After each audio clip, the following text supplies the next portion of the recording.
आपने बहुत से जानवरों को देखा होगा, जैसे हाथी, कुत्ता, तितली आदि। क्या आपने कभी इनके बारे में जानने की कोशिश की है? अगर की है तो बहुत अच्छा, अगर नहीं की है तो हम आपको बताएंगे 7 फैक्ट अबाउट एनिमल्स। तो चलिए शुरू करते हैं। फैक्ट नंबर 1, एक इंसान एक दिन में लगभग 1 किलो खाना खा सकता है। क्या आपको पता है एक नर गोरिल्ला एक दिन में 20 किलो खाना खा जाता है?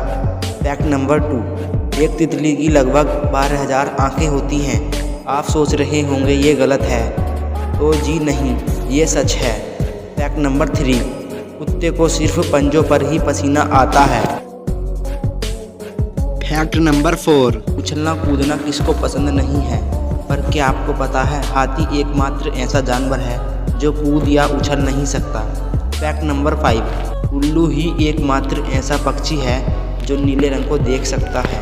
फैक्ट नंबर 6, आपको पता है कि हर कोई अपनी जीभ से स्वाद लेता है। क्या आपको पता है तितली एक ऐसी प्राणी है जो अपने पंजों से या अपने पैरों से स्वाद लेती है। फैक्ट नंबर 7, क्या आपको पता है कि हाथी 3 मील दूरी से पानी को सूंघ सकता है।